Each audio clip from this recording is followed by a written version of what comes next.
Yeah, I have been an astrologer since I really started delving deep into astrology in like 2018, and I started doing more readings to kind of grow the channel of being a reader in 2020. So, yeah, I've been in pretty deep for a while now. Here's my partner, V. Hi, I'm moderating on the side, so if you see me flip in and out, that's what's happening. And yeah, astrology is this like very incredible tool to be able to kind of understand yourself in a deeper way. There is so much more than just the sun sign that is based on your birthday. You have this really complex story of your birth chart that has to do with the planets, the signs those planets are in, and then also the degrees they're in, how the planets are interacting, what house they land in. So you have like a whole little puzzle piece to you that actually makes you who you are. And I remember I got my first professional chart reading in 2020. I had done like all of the astrology apps, but I had never actually gone to a full reader. And I remember when I got my chart read, like I just teared up like during the reading, and afterwards I cried so hard because I felt so validated in my personal experiences. And I just was so amazed that someone could look at this like weird little circle and then know so much about me. Like it blew my mind. And if you've never seen like an actual astrology chart, I can also Is more at the bottom? flip the screen so that you can see it. Yeah, so your chart actually is like this little circle, and the circle looks crazy, but it's also even so wild that as you learn more about your chart, like there is an essence to the shape of the chart, there's an essence to all those little lines, and yeah, it's a whole freaking story. So I am a Gemini, and I have a Virgo rising and a Leo moon, and yeah, the endless depth to my chart. I think I look at my birth chart. I mean, now it's like I feel like I see people's birth charts in my head. I'm very autistic, so once I like learn someone's chart, I like never forget it. Well, I'm going to be pulling up charts. If you have a celebrity you want to like kind of see their chart and learn about, you can pop their name in the comments too, and we'll pull that up. It's so interesting to look at people's lives who are a little bit more public and look at their astrology chart, or even celebrities that have passed away and are no longer here, because you can see the context of someone's life in retrospect and see how much the chart reading was so accurate to what their lived life experience was. And that also is wild. The chart readings, like there is a lot of strengths that can be found in your birth chart, but it also tells the story of what your challenges are, what some of the difficulties can be. I actually really like to help people in their charts see what some of their weak points can be, because I think it's very easy to know what's working well. I definitely can always fine tune it to, you know, pulling up like a more specific area if there's something you're really struggling with. But I think your chart, like learning some of the spots that can be a little bit more of a hang up, can be super freaking helpful. So I feel like Taylor Swift is like a very, very fun one. And that's a celebrity that everyone knows about. And her chart always really makes me laugh, and just the circumstances of her life. So I'll do her while we wait. But if you want a chart reading for yourself, it's $10 for 10 minutes. I never do these quick little chart readings, but I wanted to make something more accessible, that if you can't quite do a full reading, thank you, Lisa, you're so sweet. And if you do want a full reading, just you go to the place where you know you gotta go, and she has those available on our website. Yeah, if you ever want a full reading, everything in there.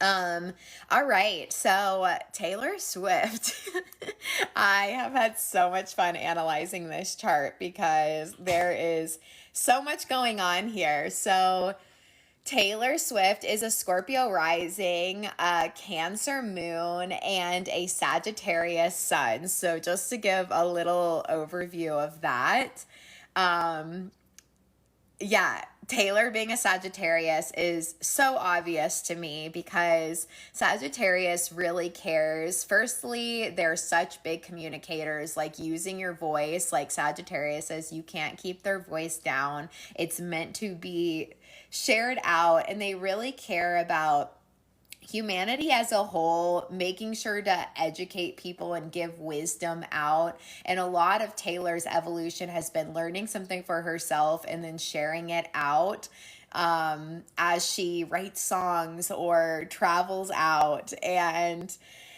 she has a Cancer moon, and she holds so strongly, not only really connected to her mom, she takes her mom like with her to everything, but she is so sentimental and puts a lot, like, it's so funny that we all like kind of know Taylor's like best friend Abby from all her songs. Like, she holds a lot of closeness to the people that matter in her life. She also really holds on to relationships and puts the sentiment and memory of all the things she has lived into all her work, which is very Cancerian.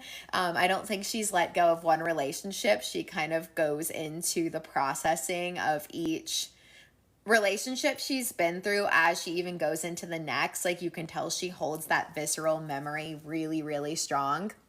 I'll talk a little bit about her Scorpio rising in a second, but looking at that Cancer moon, so it's really funny here. We have like so many oppositions in Taylor Swift's birth chart, and opposition energy is always going to show like a tug of war. So a lot of times we'll fall to each extreme, but the ultimate goal is to know how to balance the energies of the opposition to be able to settle somewhere in the middle. But it feels like a restless energy because we really want it to not feel like tension, but there's supposed to be a natural tension in the life of people with oppositions. But because we don't like feelings that don't feel settled to anything, it tends to be like a little pinball back and forth until you learn with wisdom that you don't feel satisfied really at either end. You only feel satisfied with things in the middle. And so for her, it's really tied into her voice and the way she makes money. So there is, in whole sign astrology, she'd fall a little more in second house to third house in this little cluster right here. But her Mercury, the way she communicates, the way she thinks, is so intertwined with her emotional landscape. This is why she always is speaking really heavy truths along with that Sagittarius energy. And she goes through a battle of what she thinks and then what she is feeling, and that can feel like terrible angst. And I just think it's really cool because she's obviously been able to use that tension to put dissonance, like that, like creates a natural dissonance rather, and be able to actually put it into songwriting. So I feel like she goes into her little self channel, her feeling channel, and then she kind of like uses the combination of both of them. And it shows like that is the way that resources are going to flood into her. So the second house is the way you make money for yourself. The eighth house shows other resources that come in to support you. It also shows the eighth house is so complicated. It holds the like easiest way to summarize eighth house is it is the house of merging energy. It is the house that shows the things that will come unexpectedly to guide our energy, but also take away. It shows what we blend and merge with. It is a heavy house. It holds a lot of themes of rebirth, but there's also a lot of loss, and there's also a lot of exchange. It kind of shows like what you're willing to die for. And that just can even mean like sections of your life, like giving them up in exchange for something else. Lots of reciprocal energy.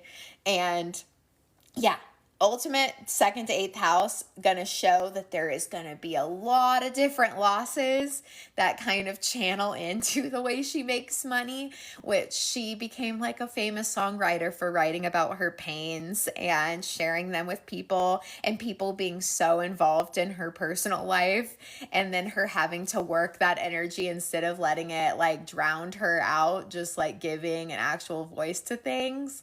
I think that is such an interesting part of her chart. And as people are coming in and hanging out with us, we are doing 10-minute, $10 astrology readings. So if you want a reading, let me know. And you'll just Venmo and send your birthday, your birth time, and your birthplace. I'm just going to be doing some celebrity charts in between. Thank you, Lisa. So looking at her Scorpio rising. So if you know any Scorpio risings, like their life path is very unique. So Scorpio tends to not learn any lessons by like reading a book or learning from other people's like advice or their stories. Scorpio risings learn by experiences, and it's usually really hard experiences to teach them something that then they like never forget. But you cannot tell them like that person's not for you, or I noticed this about you. Like that is not going to teach a Scorpio anything. Scorpio has to live it out to know it. And Scorpio is a fixed sign, which means there is fixed energy from the house of self, the house of relationship, home life, career. There is a tricky energy in actually breaking patterns. I think Taylor Swift gets very complimented by the Sagittarius energy to be able to fire through transformation, but it's also why so many patterns had to repeat before things got easier. So she went through a lot of the same kind of relationship patterns again and again and again and again. And I think it's taken some time for her to actually alchemize that energy and be able to attract in more things. Scorpio risings, I always know, are going to have a freaking deep and complex life story. Scorpio is ruled by both Mars and Pluto. In more traditional astrology, we go Pluto. In more like ancient astrology, it was really linked in with Mars. But Pluto is really close to Taylor's ascendant. So you can see that there's going to be crazy intensity underlying everything. She has very obsessive thinking. I think it's the reason she can write such good song lyrics, but it's also funny when you learn more about her life through documentaries and stuff. She struggles with like insomnia and sleeping and calming herself down. Pluto has such like a dark underworld theme to it, so it makes a lot of sense that her subconscious and just right on the ascendant things she struggles with is a lot of her just intensity. I think it also is probably very hard to like drop in and relate to people the same way with that kind of thinking pattern present. Yeah, that's just a few things on Taylor Swift's chart. AOC, my girl. I have had so much fun following the political landscape and studying the charts of our people that are in positions and analyzing the astrology over it as as one does. It is also really fun in astrology because we can data collect now with technology. It's very easy to see the commonalities of careers with different emphasis of different signs. There are so many people that are either lawyers or in the political world in some way that have strong Libra energy. It is very common because Libra cares about harmony and justice and balance, and that ends up playing into a lot of undertones of going into those channels. So I have done a lot of charts on political people that have had that in pretty prominent energies. And so, yeah, AOC, Alexandria de Cortez, who we know and love, she is a Sagittarius rising, a Libra sun, and an Aries moon. The Sagittarius rising path is a really, really beautiful one. Sagittarius is ruled by Jupiter. So you have a Jupiter ruled chart with Sagittarius risings. And if you've ever been around one, they just tend to have a very natural luck. There is like an inherent knowing of the deeper laws and wisdom of the universe that rules how they move through life. And I feel like they just kind of inherently trust that things are all going to work out the way they're supposed to. If you watch them, like really tough things can happen and there is just this optimism that kicks in, like, oh, well, I don't think it was for me, or, you know, just a very easy understanding. And it's because they're ruled by Jupiter. So they have this luck that naturally usually finds them. Even if they get kicked down, something comes in and fills that gap really easily for them. So they get very personally kind of guided in this life from that extra Jupiter energy. And it's really cool to actually witness. It's fun with her chart because obviously AOC is a little like firecracker. She's very strongly trying to speak truth. She's also just like a very like bubbly, chatty person in general, which is very Sagittarius rising. But if you look at her Libra, she has her Libra sun. It's in the house of career. Anyone that has a 10th house, like pretty strong chart, they either really get put into the public eye more than other charts. A lot of celebrities have a strong 10th house. Or it can also even indicate just the fact that career holds a lot of weight for you. It feels very hard to like separate what is career from every other aspect of your life. When people do not have a strong 10th house, they are not putting that pressure on themselves like a 10th house would. And it doesn't even feel like bad pressure. It just is like the sun, the attachment to identity is at the top, like highest place of the chart. So it says like, no, this is the meaning of life. Like this is what I'm supposed to be doing. You can't really take a really strong 10th house chart and tell it not to care about their job or just doing stuff for society as like the top thing they put their energy into. And I am a strong 10th house chart. So I get it strongly. She has Mars right next to her sun. So that shows that ability to hold intensity and to fight towards justice is extra strong in her chart. There's also like usually really good tact with Libra. They know how to keep it pleasant when it matters. They know how to play the exchange of words. They know how to be fair and hear opinions. I think AOC has always been really good about going and hearing the voices of other people and making sure that voices that maybe aren't normally exposed are heard. And she's so passionate about making sure that justice is served and understood. She holds so much energy behind her words. Like she is excited to share and talk about the things that are, causing big distress, but she also delivers it in a way that still holds like a grace, which I think Libra is extremely good at. As you're coming in and hanging out with me, I'm doing $10 chart readings for 10 minutes. And in between chart readings, I'm just going over some celebrity charts. But if you want a reading, you can Venmo me, send your birthday, birth time, birthplace, and I will gladly go into a reading for you. I know not everyone has their birth time, and that can be for next time. I'm going to be doing this again next Wednesday. So yeah, we're on AOC's chart. I am sharing how like that Libra energy is so strong for her, and it makes a lot of sense that it's tied in with politics and letting that be a big part of her job. The other thing that I see here too is that just like Taylor Swift, we just did, we have an opposition of Mercury to the moon.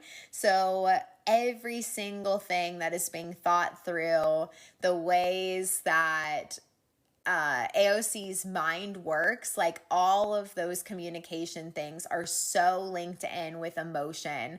So it's very hard to separate thinking from feeling. And there can be like a big tug of war of tension internally because every single thing that gets thought through and every single thing that gets felt is going to hold these opposite weights. And her goal in life is really to find good channels to release her voice and her emotions. And I think she's done a pretty good job of that, just like channeling it into something bigger than herself. And Taylor Swift obviously has done that same thing, because otherwise that opposition holds a lot of busy energy. You can kind of drive yourself mad with overthinking and overfeeling. That is not a tricky opposition if you don't find like a very strong purpose within it.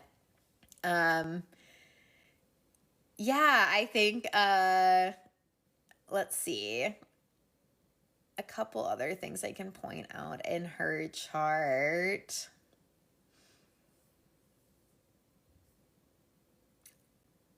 Yeah, she has definitely some stuff, like the Pluto that's in the 11th house really shows for me that like there is that power, control, and intensity that surrounds like the things that she does for the collective humanity, her hopes and dreams. It shows that there is going to be a lot of lessons, and like she just got into all of this, I feel like, very young and kind of unexpected. She was a bartender before she entered into politics, so it's very funny that out of nowhere, like, Pluto kind of rerouted her onto this path of serving and standing up for humanity when that was not necessarily like on her path as much. I think it just kind of found her.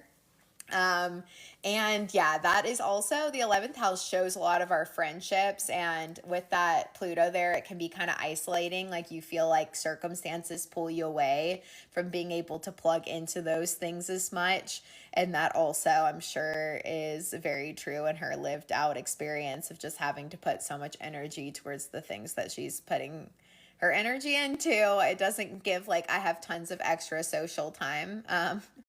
Another chart we can go into, I pulled up Martha Stewart. I watched that Martha Stewart documentary, guys, and it spoke to me.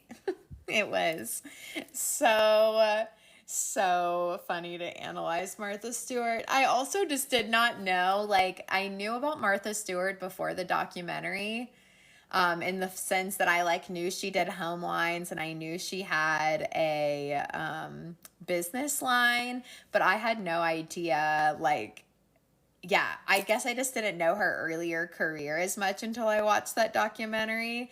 And I just knew she was friends with Snoop Dogg, and I just didn't know a lot of the details of all of that. And so I thought it was absolutely hilarious to pull up the chart as we were watching the documentary and to see some of the themes. Let me know if you guys have another celebrity you want, but I can give a few little nerdy things here on Martha Stewart's birth chart. So we have, once again, I told you celebrity charts tend to have like a strong, like this. So this is the horizon line of your birth chart. This is where your rising is. This is where your descendant is. So the sun rises here and sets here on your chart. So the overview, the top part of your chart is a day chart. The bottom part is actually a night chart. And if you have a lot of planets up versus down, then you tend to be a lot more in society, in the public eye.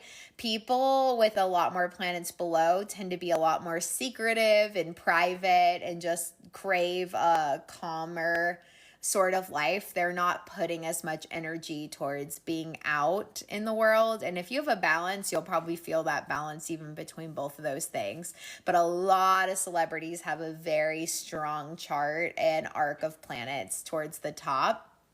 For Martha Stewart, we have a Scorpio rising, a Leo sun, and a Sagittarius moon.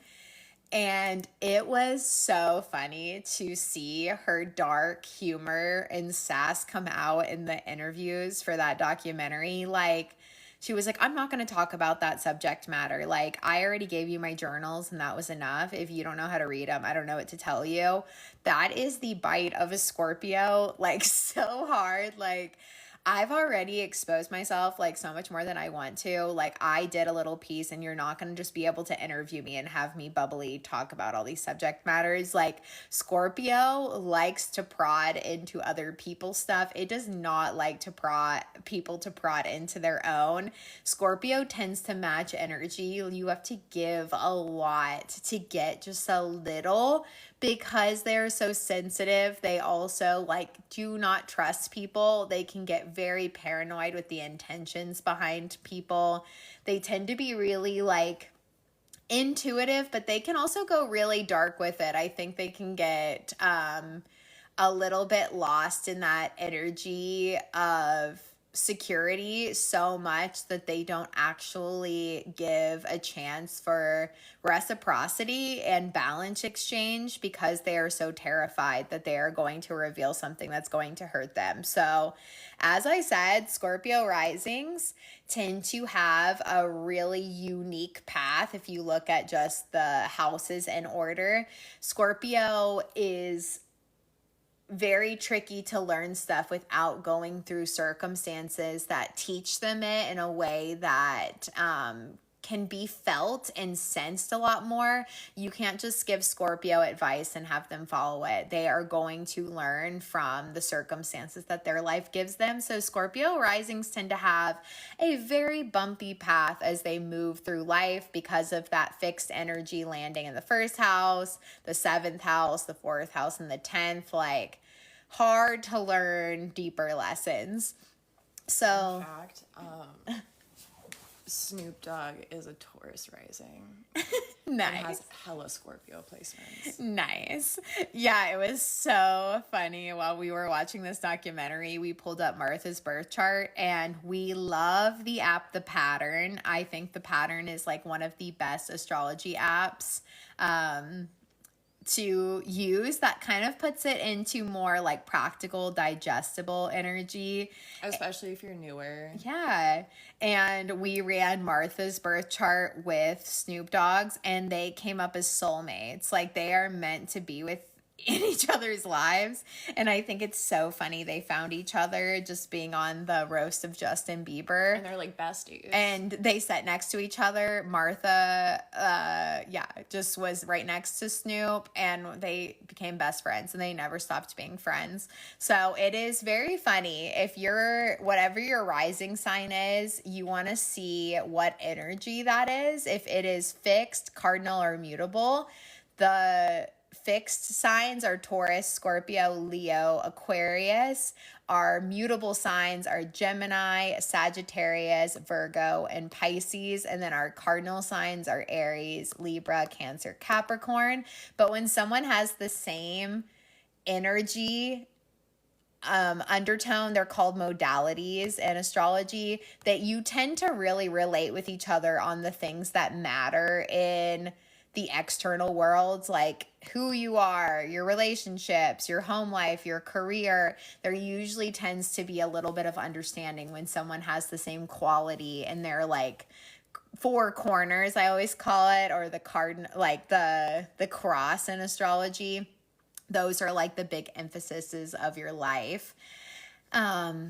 And you guys can always ask any questions as I'm just kind of nerding out for sure. But few things I see in Martha Stewart's birth chart. So because the sun is right next to the midheaven, like, and it's in Leo, it shows that she was going to be in the spotlight. It was going to be really tied to her career.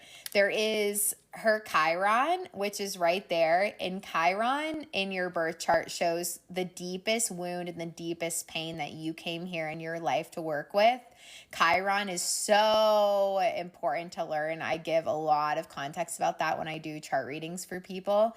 But when it's right next to her sun here, it shows that she is going to, and it's in the 10th house, that some of the hardest things she's going to go through in life is being exposed and having like reputation stuff really take her down. There is so much that happened in Martha Stewart's life where she got wrecked in the spotlight. Like they have put every single story on her. When she went to jail, it was for stuff that I feel like white men do all of the time and don't get in trouble for it at all. And then she ends up going to prison. She's gone for a really long time. She ends up like having to rebrand herself again and again and again. So this is so on par with Chiron, not only being right here by the midheaven, but also being by the sun. Her identity is going to be tainted by a lot of these like wounds that she has to go through. It's a very humbling thing to have all of those planets by each other. Not only that, but your Chiron.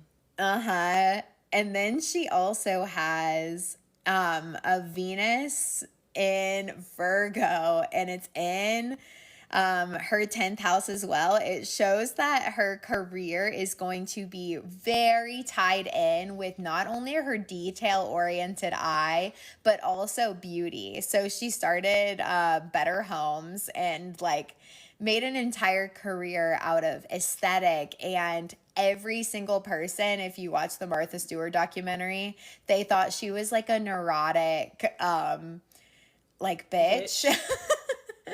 And Virgo gets such a tendency for coming off so bitchy because it can be so detail oriented and nitpicky, but there is a vision that Virgo is seeing that if everyone could just do it right, it's perfect. And her execution is like, this is me defending Virgo here, but like her execution is perfect every time, and she made it accessible for everyone. Like she could have like made her stuff like super expensive, but she decided to release in like Walmart and in Kmart and like make it accessible to like the greater masses. Yes, and that is so, I feel like, on par for even Sagittarius energy, like a need for strong independence, but also to serve humanity. Like she broke the barriers of what existed before and carved out her own way. That meticulousness is ultimately like what led to everything. Her eye for beauty is like unmatched, and it is so funny because what we see the strong creative channel with that fifth house planets add like an extra emphasis of creativity. She has a lot of drive and passion with a fire Mars pushing her forward into that. But it's really funny. And so on this astrology platform, it doesn't show the south node, but your south node is always going to be opposite to it. So her north node, the north node in your birth chart, shows where you are meant to go in this life. Learning about your north node is also so important because it shows what your soul came here to learn in this lifetime. And all of the energies of your chart are to help you lean into your north node. So if you've never learned what your north node is, that is an excellent dive to do for astrology. And your south node, which is directly opposite of it, you can't see it in this chart because of the platform I'm using, but her south node would be about right here. And your south node shows the energies you've mastered in previous lifetimes and previous incarnations. And you will want to hang out with your south node because it feels comfortable. It's something you've already learned and it feels safe. The north node feels kind of foreign and it's hard to make ourselves want to learn something new. So we tend to karmatically pull towards things that are not necessarily meant for us. Initially, because doing something uncomfortable feels harder. And so for Martha Stewart, when she gets too selfish and self-serving and only wants what she wants to the point of detriment, she's giving into her south node. And it's probably very hard for her because it's like very close in this like little sector to want to go into that. But in this life, she's supposed to do something that's for the greater good of humanity. She is supposed to serve larger groups at whole, and she is supposed to really focus on the future and dreams. So whenever she picked a mission that ended up being outside of herself, I feel like she thrived because it was very reinforced by the soul's energy she was meant to Even when take she on. went to jail. Yeah, in jail, she became friends with her entire cell and Really like kind of amped up the activies and stuff. Like taught she them was, how like, to they do had things. no structure and it was painful. So I fixed it. Yeah, she said it did not work for me. They weren't even teaching them anything. So like I had to go in and teach, and that is beautiful for her soul's main purpose in this lifetime.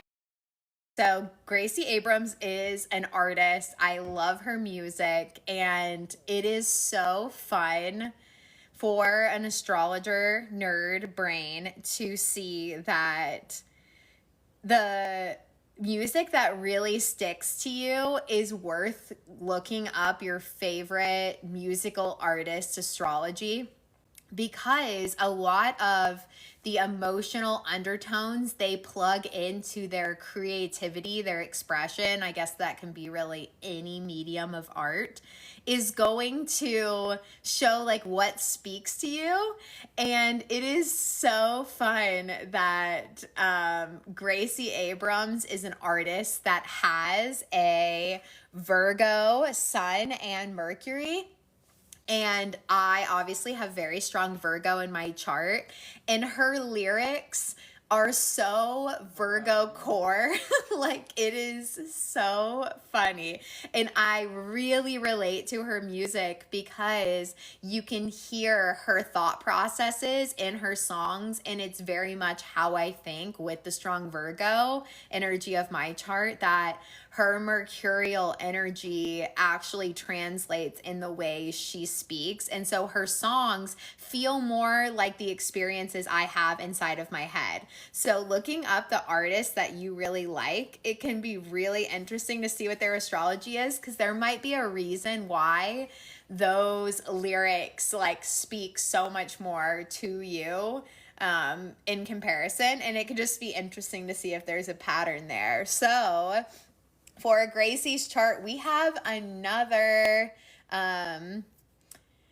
we have Virgo, Sun, and Mercury. That's landing up top. And as I said, a lot of celebrities will have like a really strong 9th to 10th house energy to their chart anyway.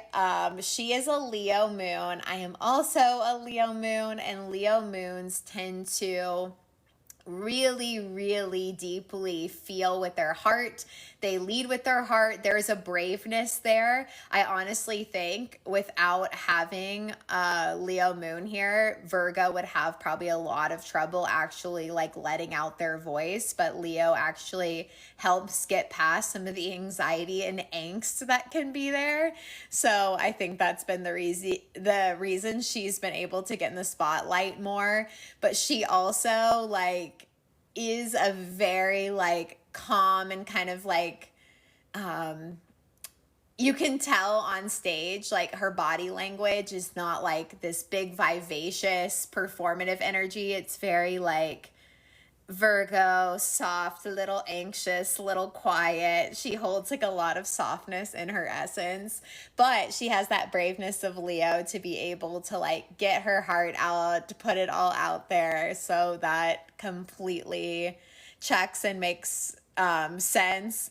She is a Scorpio rising, and so we did Taylor Swift's chart, and Gracie actually went on tour with Taylor Swift. They are both Scorpio risings, and as I said, Scorpio risings go through a bumpy life path. Like 4 celebrities this morning were Scorpio risings. Yeah, I really picked the Scorpio risings this morning. Oriana's a Scorpio side, not a rising. Got the Taurus rising. But Scorpio risings, like, their path is just more colorful, and colorful is just the nice way to say, like, there is a lot of, like, complex plots to their storyline, and that is because Scorpio does not learn lessons without usually experiencing something to know it first. Like, they can take in all the information, but actually changing their life circumstances, usually the universe has to kick you so hard to get you to change. So they tend to go through some pretty transformative up and downs to actually get them to evolve and expand. Taurus risings, Scorpio risings, Leo risings, and Aquarius risings, they do not, they tend to block expansion at first. It really is hard to integrate change. You want things to be calm and ride the course, so you'll feel these really deep internal pressures, and a lot of it can be from resisting that expansion and change that the universe naturally wants to push us to, but they don't usually change until something gets so hard or bad, or like the circumstances like force nothing but change. So it's always very interesting to see. Let's see, a few other things to note in this chart. I see that 7th house Saturn, that my eye goes to that really quick. The 7th house shows our really close relationships, marriages, partnerships. It holds a lot of the energy of context of our relationships and how they'll go. Saturn in the 7th house shows that there is going to be lots of hard lessons within relationships. There's going to be a lot of evolution in that area. If you listen to Gracie, she's already having some of that. Absolutely. And Saturn, no matter where it is in your birth chart, Saturn and Pluto are the two planets that are really going to show where you're going to have some more heavy, more challenging emotions to work through, harder areas of life where circumstances are going to be promoting more evolution, which just means you're probably going to go through a lot of shifts and changes in that area. Saturn puts a delay on things, and this Saturn Taurus group, they are going to be the next to have their Saturn returns. We just now started with Saturn Aries. So Saturn in the current sky is over here. But Saturn Taurus does not want change. Like, they are clinging to comfort, and they just want their relationships to feel safe and secure, and they're not really going through as much expansion. They're trying to really latch on. So I think for a lot of them, their Saturn returns are going to actually kick them into change that they haven't even implemented. So I actually think for a lot of the Saturn Taurus crew, it hasn't been like tons of change in relationship, but it's been staying in situations that are not for your good way longer than you need to, I think has been more of the vibe of that Saturn Taurus crew. And for Gracie, that lands in relationships, so she's probably stayed in some long-term ones that have not been good, and I'm pretty sure that's the case. I feel like, Darcy, you know a lot of her life circumstances. In like 2.5 years. Yeah, right. We'll check in on her on the next Saturn return and see what we get. Saturn's about to go into Aries, like within the next couple like days, actually. Yeah, that'll be fun. I've been watching that Saturn Taurus crew a lot. I've started to do a lot of chart readings for Saturn Taurus, and they're the sweetest, by the way. Saturn Taurus just has a vibe to them that, I don't know, a lot of my siblings are Saturn Taurus too, so maybe it's cute and cozy, but I don't know if I think they're gonna get knocked up on the side a little bit to wake them up when that comes back around, but. Okay. It'll be okay. It's fine. It's fine. Sincerely, Sun in Pisces. Absolutely. So for this chart, we actually have nice opposition here. So it shows that the balance between self and relationships is really hard. So I can see a lot of codependency patterns that exist within that. Oppositions, as I've said in some of the other charts, that creates like a push-pull. So you can either be like, I'm good doing me, I only want to do me, I'm done with this, or be like so in relationship that you completely neglect self. So you have to find this balance of self and other, and it's usually very emphasized when you have like a strong first or seventh house or a strong aspect to the two things. We also have this chart is kind of wild with all its squaring too. This is actually a very complicated chart with aspects.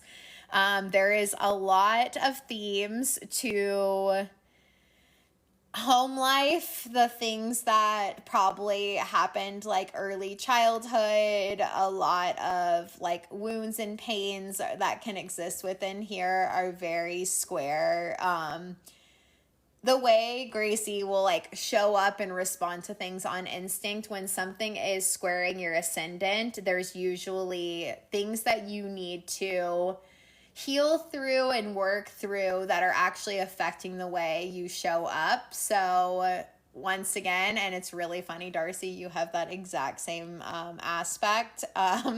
So you relate to her music so much, makes so much sense actually.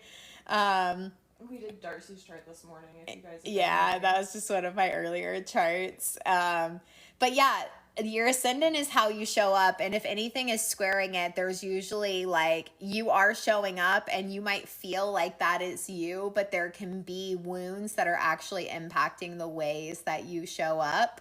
And she has squares coming from both ends. So it's the pressure she feels for career, work, what she does, and how she shows up. So lots of pressure on herself. And then a lot of these like limiting beliefs that can exist from early childhood also affect the way she shows up. And even her relationships affect the way she shows up. So she has grand square, like it is really tricky energy to balance in the tension that can exist within that chart. So not an easy one, but she definitely channels a lot of that angst and anxiety into music, which is really beautiful. And yeah, I can definitely tell that this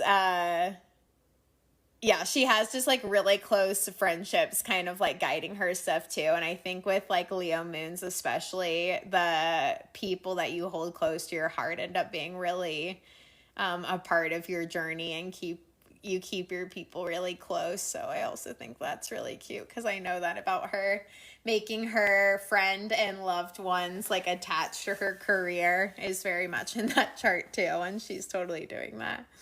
All right, I'll stop the nerd out on the charts. I always love pulling up celebrity charts as I'm like watching movies with them, or V said yesterday we go to concerts and we spend the first half of the concert guessing what their astrology is, and then we look at it usually at the halfway point, and then we'll see if we like were right. Try to catch the vibe first, like really absorb like what's their style, how do they speak, what is the energy when they're on the stage, do they just kind of like skirt past any of that? Are they making deflection jokes? Yeah, like what is the vibe? And then from there, like we'll make our best guesses. We'll like kind of talk it out, and then we'll both lock in our final answers and look. And 9 times out of 10, whether it's individually or some combination of both of our guesses, we get the big 3 right, which feels pretty good. I think we know how to vibe check with astrology. Yeah, it's that the tism. Watch for it really is. It's latched so hard. It's a pattern recognition system for people who don't understand social cues, and it works really well. Like, I don't care if anyone else believes in astrology, but I do. I do care. I do. And I will Jen's like, let debate. me tell you why you're wrong. He's a Sagittarius, and we'll just be like, it doesn't matter what you think about autonomy. Me. And I'm like, no, I'm gonna make sure you understand it. Virgo versus Badge rising. Yeah, I'm gonna give it to you. Yeah. Hey, thanks for hanging out. Big love to everybody. Bye.